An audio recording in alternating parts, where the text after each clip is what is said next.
I'll answer that with a mistake that I made, which I managed to get away with. Remember when we set up Virtuzone?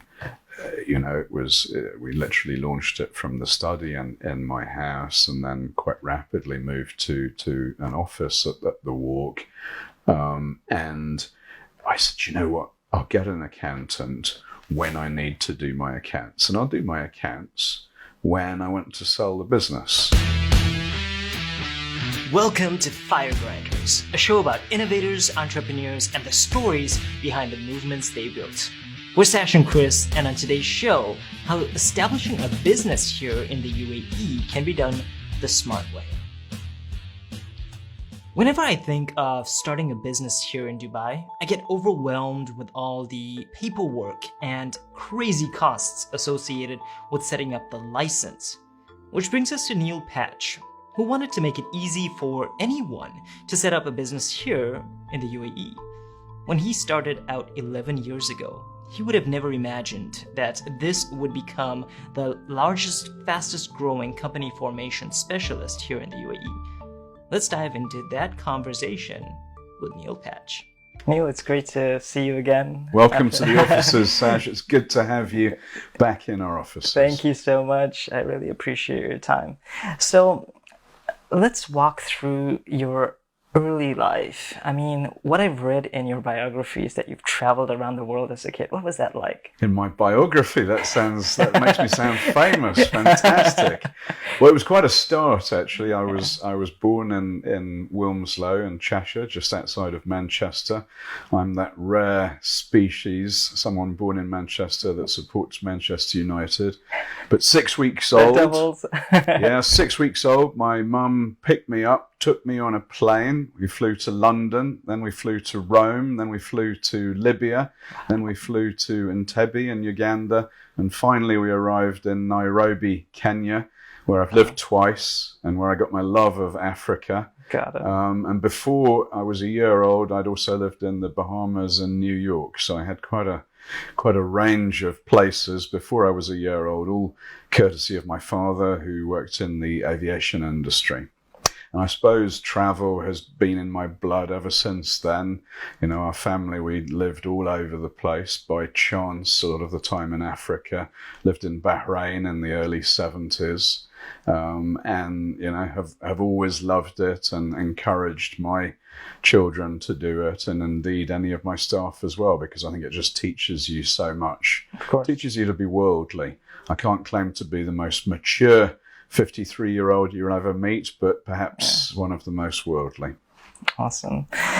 Which country stands out to you? Like, you've been to so many. Which country, if you had to name one? Well, I love Africa, as I said, but Africa is a vast continent. Exactly. It's much bigger than it looks on a So map, much actually. diversity. Yeah. I know that you're a South African, so I'm going to have to suck up to you and say I own a couple of businesses in South Africa. My mother lives in Stellenbosch. I've got property in Cape Town, That's awesome. and I absolutely adore it. But I have to say, it's hardly Africa. It's a little bit like a bit of the Mediterranean in Africa. Okay. Every time I'm in Cape Town, I say that's my favorite. Every time I'm in Kenya or Tanzania, where I also lived, I say this is real Africa. That's awesome. And they're both amazing. That's awesome. You mentioned that travel kind of helps give people that worldly perspective. Can you think of anything that's helped shape you from your childhood travels? Yeah, I guess I'm an only child. Hopefully that doesn't come across too quickly, but because of my father's job, I used to socialize a lot. I used to be taken along to his events, and I'd learn from that it's very important to listen. It's very important to find a common bridge between you and the person that you're talking to. If you can express interest in them, then it's human nature that they're going to be more likely to be interested in what you have to say. Second thing I learned is the advantage of being humble. I remember My father ran British Airways North America, and we walked into the British Airways terminal at JFK, John F. Kennedy Airport, and there was a guy cleaning the window, and he said, "Hello, Reggie, how are your wife and 2 kids?" And I probably named the 2 kids as well. And I saw the guy light up, and that has struck home to me from those days, that those people that you consider to be perhaps not core to your business, they really are, and everyone has an effect on everybody else. And so I've always tried to instill that ethos in the company that we work for. And actually, these COVID times that we have now, it's never more important. All of our staff got together just before the lock-in, and I said, we have to be closer than we've ever been. There's no management and workers. We're all in a battle at the moment, and I'm so proud of how the Virtuzone team have really pulled together, have stayed motivated. We've been working from home, but our productivity has gone up. We've actually even registered more licenses in the last 6 weeks than in the same period a year ago, which is incredible. If I just heard that stat, I'd think that I was talking to Pinocchio. So they've done that, I would say, not because the market is booming, but because we've taken market share from our competitors, because we're set up better to run in tough times. Now, a lot of that is automation and having the right technology, but it always boils down to people. People, got it. Did you ever imagine yourself doing any particular job when you were a kid? What was your dream? With that question, I was going to be an astronaut on alternate days and run fire engines on the other ones. That was up until the age of about 3.5. Beyond that, I thought of the diplomatic corps. As I've mentioned to you, I love talking to people. I'm very gregarious, and I get a lot out of seeing people that I'm talking to smile, perhaps learn something, and definitely from my perspective, learning from them. So any kind of activity that involved that. I actually, what happened in my case is I went to university, had a fabulous time at university. I'd love to say that I spent all of it learning about my degree, which was biochemistry and chemistry, but no, quite the reverse. I was learning about life.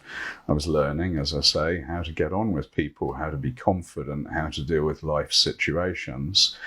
Most of the time I was playing hockey. Really proud to say I finally managed to get an international cap with the UAE. Wow, so congratulations. Thank you, the UAE. That gives you something to talk about. But anyway, come the end of 3 years at Cardiff University, I had a degree. I was quite lucky to have a degree, given the amount of time I spent in my textbooks. And I started to work in advertising. I actually went to a business fair, saw this advertising company, wanted to work for a Procter & Gamble or a Unilever, but let's just say that my degree wasn't quite what they were looking for. So, what did you study? Biochemistry and chemistry. Okay, so you majored in biochemistry. Exactly. Got it. Yeah, looking down a microscope and working out how your eye works. And that's really fascinating. That's fascinating stuff. But I think that if that were a question in a trivia knowledge quiz, not many people would guess what I studied.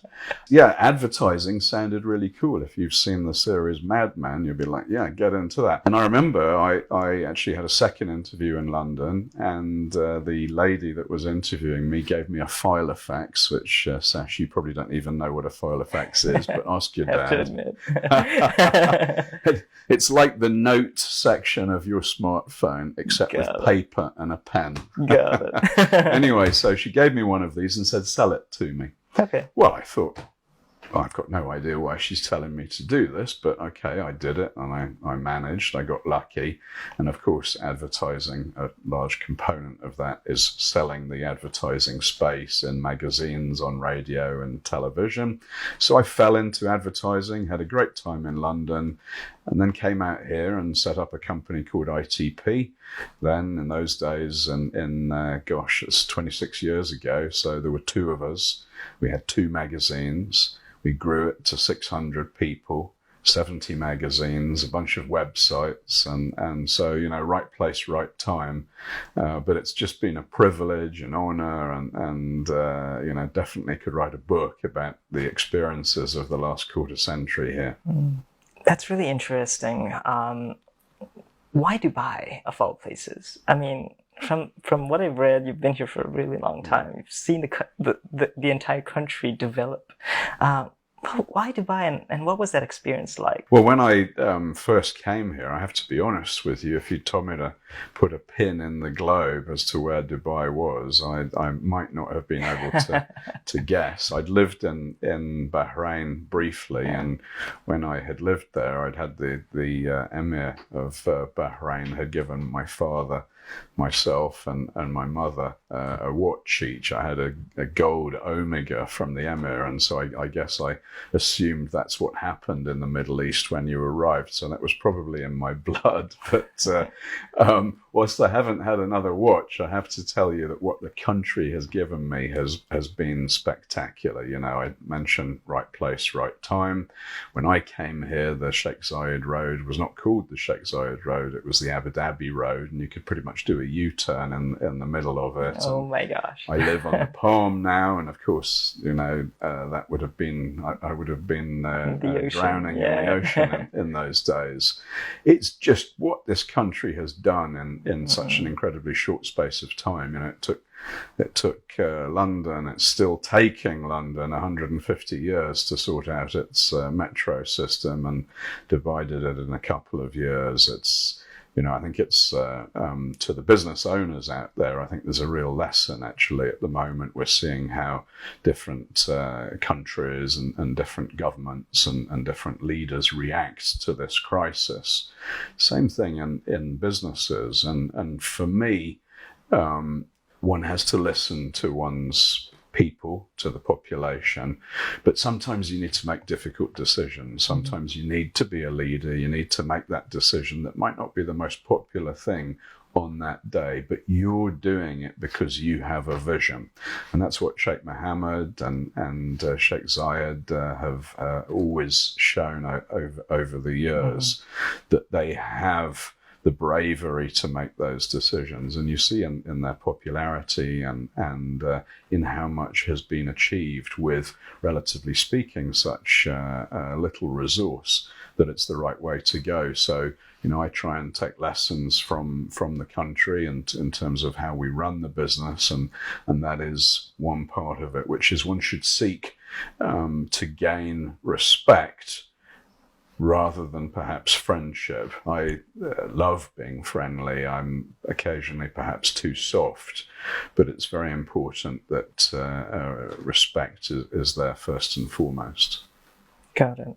So early days, some of your biggest successes now are Virtuzone and Mumtaz. How did that start? Gosh, well, Mumtaz, when I speak at events, I call it a glorious failure, actually. Mumtaz, for your listeners, was a website, a nightlife website, and the idea was that we launched a magazine called Ahlan, which was a bit like Hello or OK for your international listeners.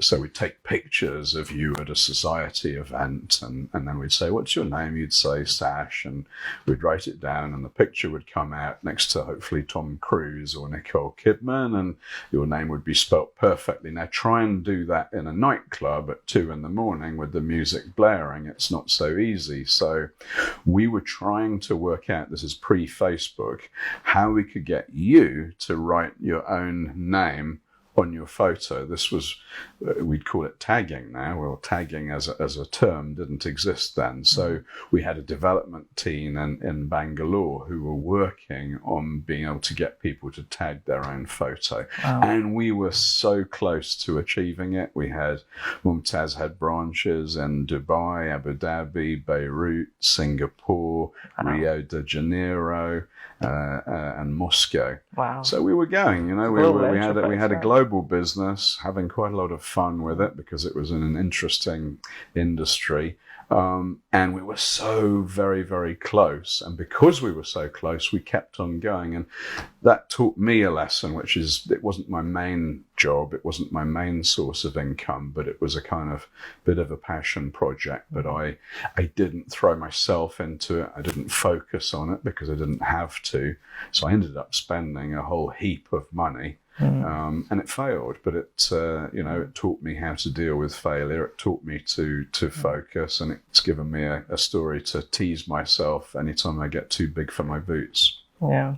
So that was one of the first things. Definitely ITP was an amazing journey to launch all of these magazines, to launch Arabian Business as a magazine, and a whole variety, a slew of magazines in different industries. To launch, again, one of my greatest friends is Ian Fairservice, the owner of Motivate, and he had a monopoly, and in the consumer sector he had What's On magazine, and we launched Time Out against him, and we were petrified.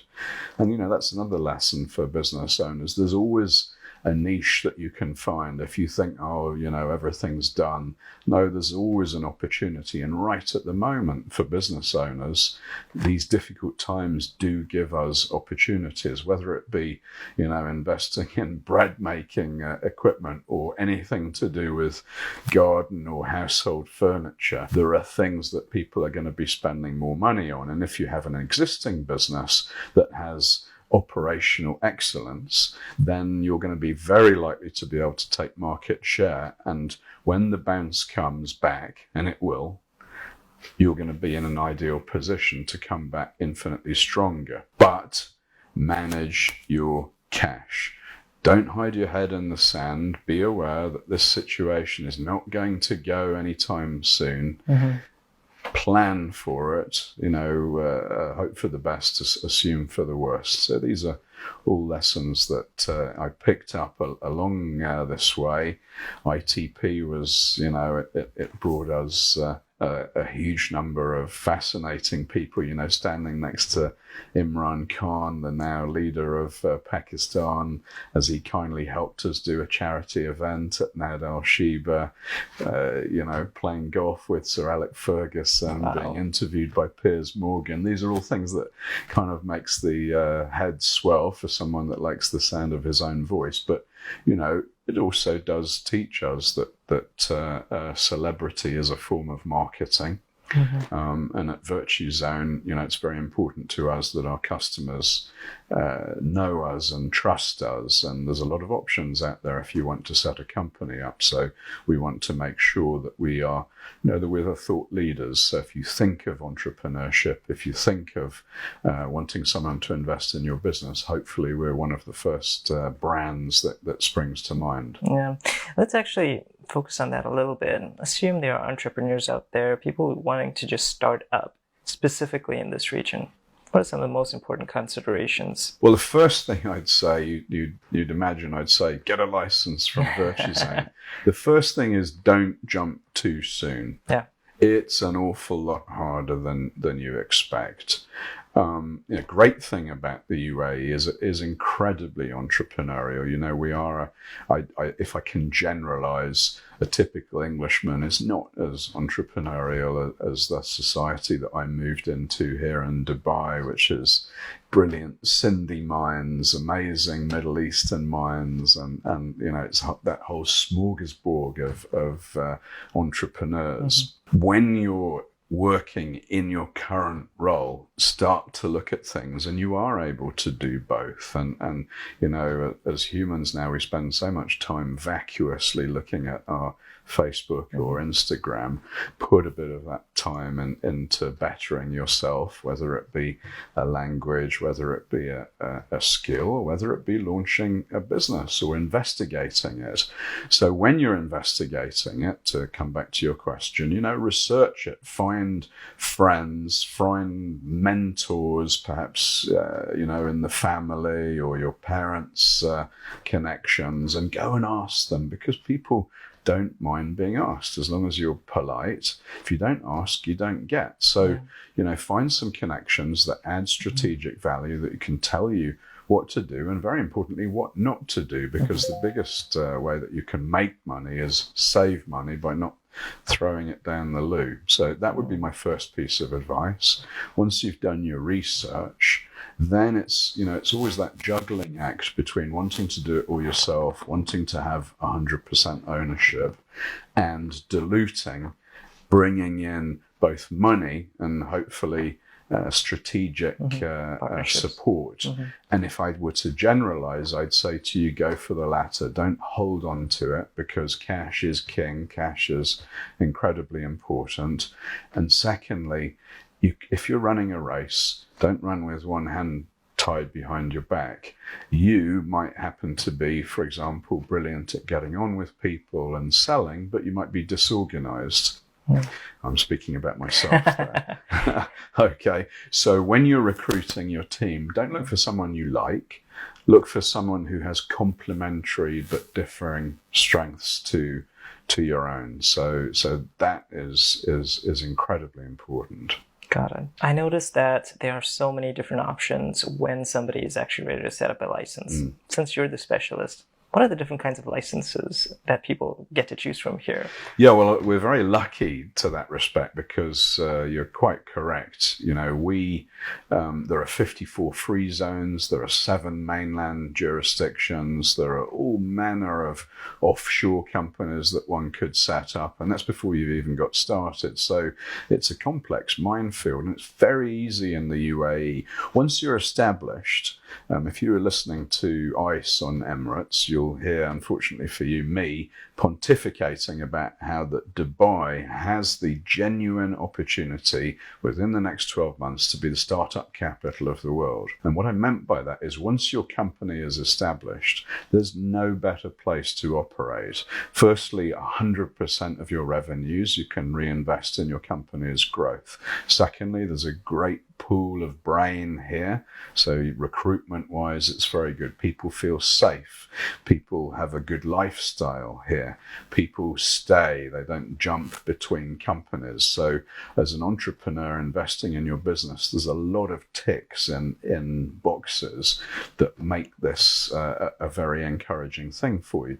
But the actual initial setup of the company in the UAE, it costs more than it does, for example, in the UK or America, and it can involve quite a bit of paperwork, and very easily you can choose the wrong license for the wrong activity and have gone quite a bit of a way down the road and end up having to reverse and start again. That's where companies such as Virtuzone come in. We're a little bit like Carrefour. You know that if you go to Carrefour, you'll be able to choose all the best products that you want, and you'll be able to buy them at an extremely good price. Same thing with us. The way that we work, unlike the vast majority of our competitors, is we'll invite you in. We'll make sure that you've seen our content, so you're reading about how to set up your company. We'll make sure that you see that first. We'll make sure that you hear about us on the radio. We have our own radio show and so on. So hopefully we're in touch with you first. When we're in touch, we sit and we listen. Unlike now, when I'm doing most of the talking, if we were talking about you setting up your company, I'd be asking you lots of questions about what your objectives are. Based on your answers, I'd be able to choose from 70 different products and pick the one that is perfect for you. The one that's perfect for you is, again, always about compromise, because generally speaking, perhaps the cheapest option is not the most flexible. So it's finding out the best way. And sometimes you have to start by dipping your toe in the water and planning to evolve. And that's another key part about Virtuzone, which is we're not a company formation company that sets you up and then waves goodbye. As you grow, we grow and we benefit from it, which means that we can offer extremely good prices to start with. It means that we were the first company and remain one of the only companies to finance your setup costs so that you can pay it over the course of the year, because we know that we provide you with an ecosystem that makes you more likely to succeed. So when you come to Virtuzone, you don't only just get set up, but you also are given the opportunity to have advantage of partnerships with the Tisselat and Aramex and Beehive. So whether you need an accounting solution, a receptionist solution, a telecoms solution, or help getting your bank account set up, we're there to help you with these things. Excellent. I know that there might be some confusion out there, but some people might look at Dubai and say, okay, you can't actually own 100% of the company. Now that's true in the case of mainland. What's the difference between a free zone and a mainland company? Okay, well, I gotta be a little bit anal and tell you that you're wrong in what you say, but you're completely right that it's the perception that most people had. So pre-1985, pre-Jebel Ali, free zone, the only way that you could operate a business here is by having a 51% local partner. For the majority of companies, there have always been activities, by the way, where you could have an agent who was not an owner. But in the majority of cases, yes, you used to have a 51% local partner. And there are lots of stories of situations where someone would put all their money into something, build it for 20 years, and then fall out with their local partner, and everything would be taken away from them. And in fact, in the other way around as well, people setting up, for example, property companies, taking out huge loans, leaving the country with the money, and the local being left with all of that liability. So there was a lot of fear for that, which led to free zones being incredibly well received. The first was Jebel Ali, and soon after that you had Dubai Internet City, Dubai Media City. We partnered in going back 11 years now with Fujairah Creative City. In those days we were part owned by the Fujairah government. We've since brought ourselves out to be completely independent, but have a great relationship with them going forward. So a free zone allowed you 100% ownership. It allowed you 50 years tax-free. And very importantly, it enabled you to make decisions quickly and speedily rather than having to wait for a local to come to the notary with you or so on. Now, since then, in fact, the fastest growing part of our business is mainland setup, or DED setup, as people call it. And what we've done is we've created a product where you are, in essence, provided by me a corporate sponsorship. So you're no longer sponsored by a local gentleman that you may not have a relationship with. You're sponsored by our company. If you're not happy with our company's services, you can sack us with an email, and you are 100% protected from any financial wrongdoing. So if you choose to leave, then I have no claims on any of your profits at all. So that's something that is recommended by all the major law firms in the region. It's recommended by DED themselves. We're partners with Dubai FDI and Chamber of Commerce. So that gives people peace of mind,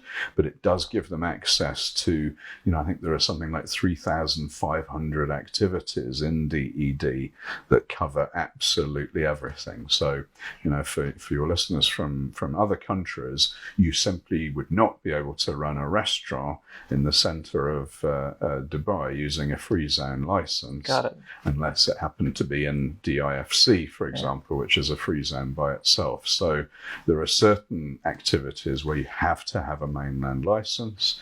You don't need to have one guy sponsoring you that should put the fear of God into you anymore. Got it. Now, that sort of setup has traditionally been a bit more expensive. It's required you to have an office and so on, whereas a number of the Freezone products that we have are, to get people started quickly and with as little risk and little initial investment as possible. Because again, a message that I would say to your budding entrepreneurs is spend your money not on the things that look good, not on a swanky office, not on a thick business card, but spend it on your staff, on your recruitment, and spend it on your marketing that should deliver leads to you, because leads are the lifeblood of any company. Exactly. That's a great segue, actually. Let's talk about employees. You've built so many successful companies. Of course, employees are kind of like the core to any business. How does somebody get started with recruiting here in the Middle East, and more specifically, if they don't have any capital? Yeah, I think the first thing is having the right attitude, and I know that for someone who has made it in business, it's easy to come out with these glib comments, but right from the early days, I was confident enough to want to surround myself with great people, want them to flower, be proud when they flower, be proud when they do well. And we have an ethos in the company, which is that we should always be pushing at the boundary. We should always be seeking to innovate. We have a lot of competition. The competition chooses to, and I'm going to take this, as a compliment, to copy, to continually do exactly what we do. So we're in the mindset of innovating. We're pushing our staff to innovate. That puts us in a better way. If what they're doing is seeking to copy all the time, then they're never going to get that first mover advantage. So for my staff, I want them to feel they can take a risk. Now, taking a risk sometimes means you make a mistake. It's human nature when a mistake is made for everyone to say, well, it's his fault. Mm-hmm. We don't want that. We want people, because if it is like that, then why would people take a risk? They'll be CYAing, as we can politely say. So our ethos is, if a mistake is made, it's not one person's mistake, it's our team's mistake, and we cover for one another.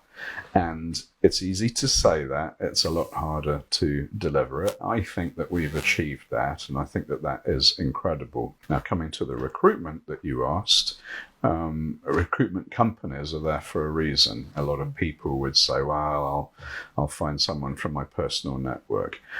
Spending 5,000 dirhams extra. I mentioned to you before, spend your money on your staff, not on your office. 5,000 dirhams to get the right salesperson, to get someone that's 10% better than someone else, is the best investment that you'll ever make. Got it. So, use a company that is professional at casting the net, doing a lot of interviewing for you, because you're presumably incredibly busy doing your day job, so you don't have time to see 30 people. You might think that you're saving money, but you're not. You're wasting time. So, really invest in recruitment, in getting the right people. It's a false economy to try and save money there. Get the right people. How do you get the right people? Someone's, now you come to my office. Hopefully you go, well, okay, it was easy to park. After I've had the meeting with Neil, I can pop into Dubai Mall. It's nice and easy. It gives you a good feeling. My staff that come here can walk from the metro through Dubai Mall straight into our offices. We have a great health and insurance policy. We pay people on time every single month, and even ahead of time. And we notice when people go above and beyond to us, and we surprise them sometimes. It's the greatest pleasure in the world to actually give someone a review before they come and ask you for it.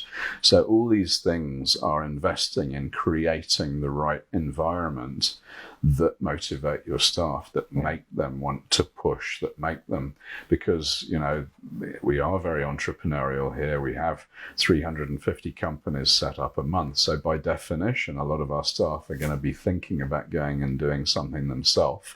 And you know what? Sometimes I'm proud when they do. As much as it saddens me that I lose a great member, the way that I react to that person shows everyone else that I enjoy it when people do well, and it means that the atmosphere is even better. So that's so important. Look long term. Yeah.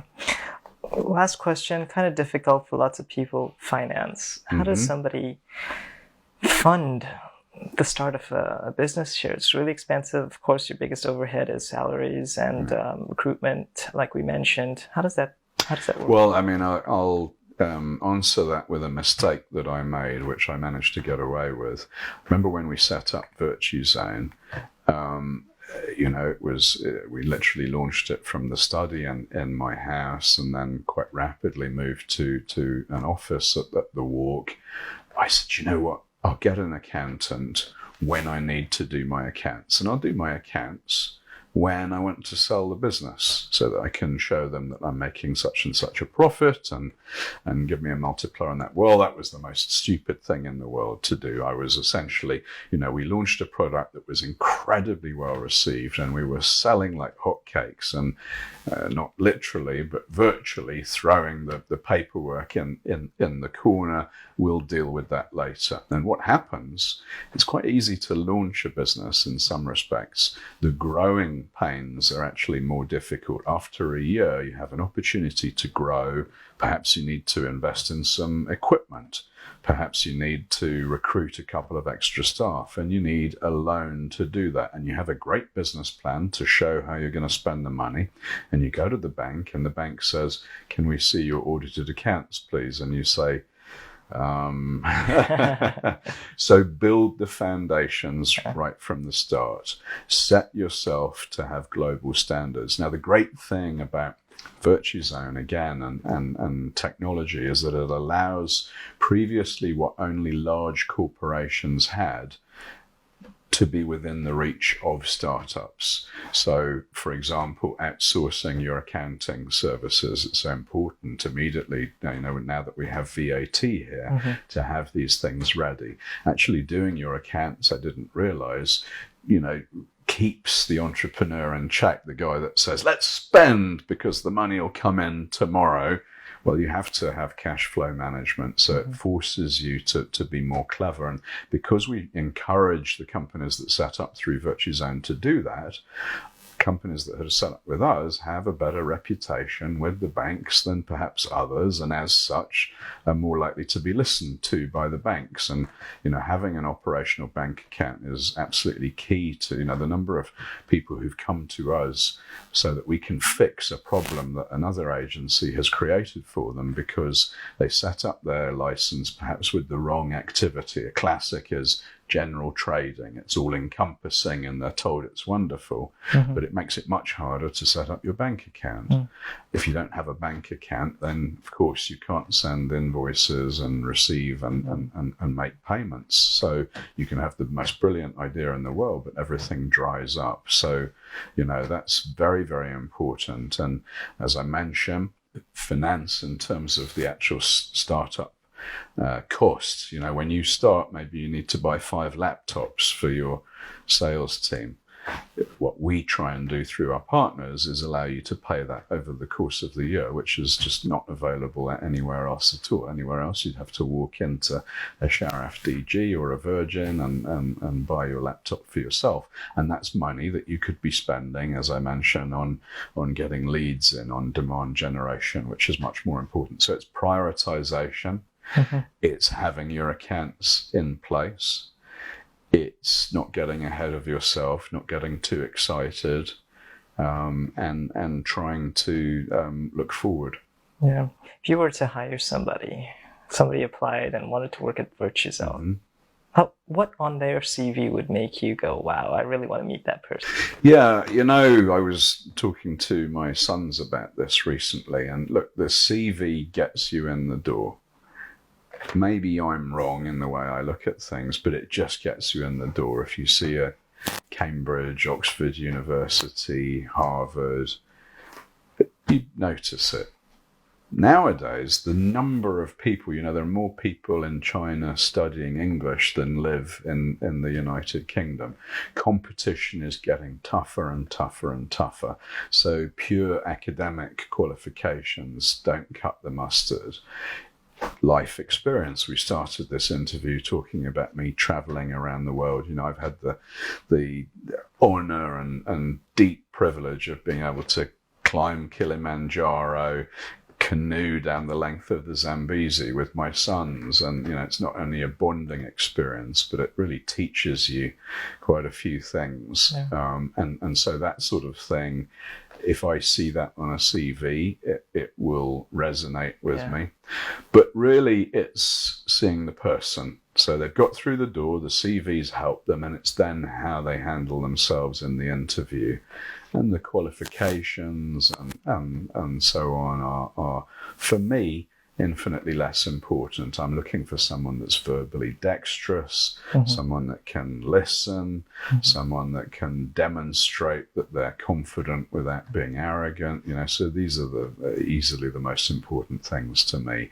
And as you've done it for longer and longer, you get pretty good at sniffing the ones that will work with you and the ones that won't.